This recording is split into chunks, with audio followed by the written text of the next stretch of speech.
L'étude anatomique et fonctionnelle du cerveau se confronte à la difficulté d'accès de cet organe, protégé par la boîte crânienne, surtout lorsque des études in vivo sont envisagées. Cette accessibilité est possible grâce à la technique de stéréotaxie.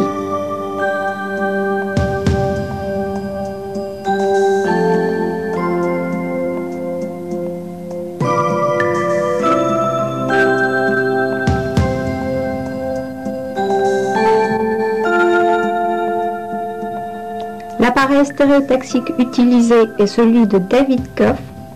Il sert à fixer la tête de l'animal dans les 3 plans de l'espace. Pour illustrer l'utilisation de la stéréotaxie, l'injection intracérébrale chez un rat anesthésié est prise comme exemple.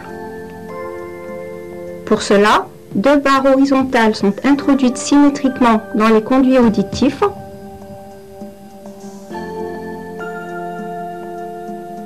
Les incisives sont engagées dans un anneau. On tire jusqu'à apprécier leur résistance et on fixe l'animal en serrant les vis. Une plaque bloque le museau du rat.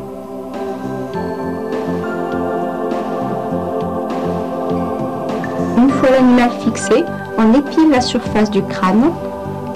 Le plan cutané est incisé et les volets de la peau sont écartés. La surface du crâne est mise à nu par nettoyage à l'alcool. Les sutures crâniennes sont mises en évidence. On repère ici le point lambda et le point bregma. Ces sutures servent à déterminer les coordonnées de référence de l'animal, à partir desquelles on peut atteindre n'importe quelle structure du cerveau.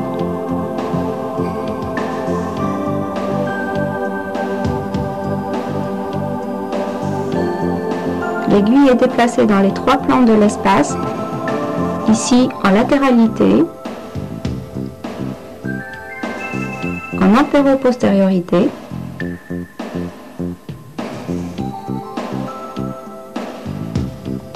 et en profondeur, jusqu'à ce que la pointe de l'aiguille coïncide avec le bregma.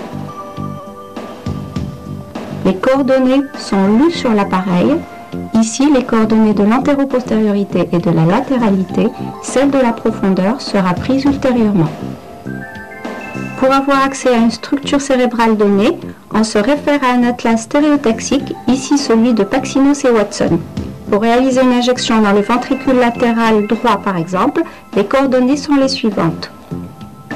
0,8 mm en arrière du bregma en antéro-postériorité, 1,5 mm en latéralité et 3,5 mm en profondeur. On calcule les coordonnées d'injection.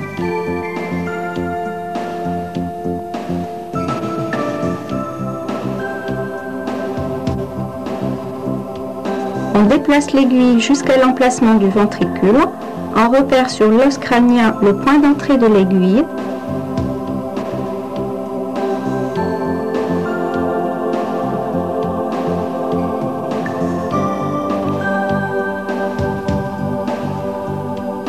À cet endroit, l'os crânien est percé par une fraise de dentiste.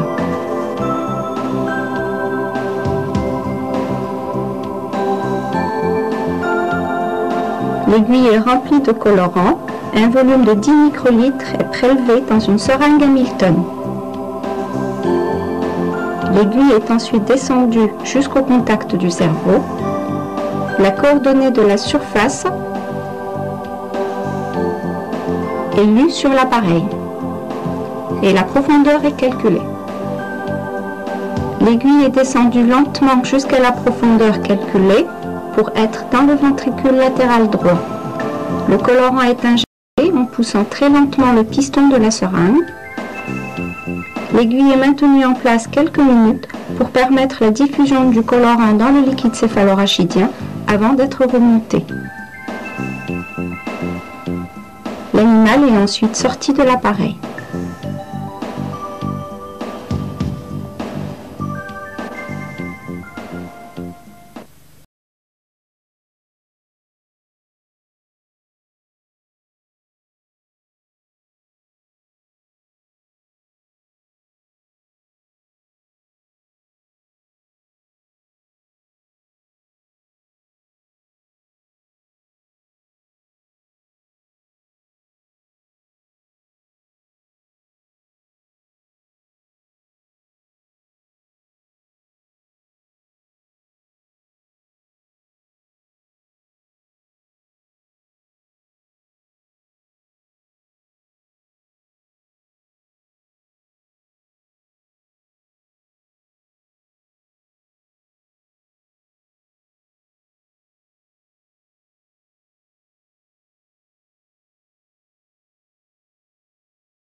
pratiquer au niveau de l'oreillette droite pour permettre le retour veineux du fixateur et on ouvre le système de perfusion pour le passage du fixateur.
Ensuite, placés dans des moules, les blocs sont enrobés d'huile de paraffine chaude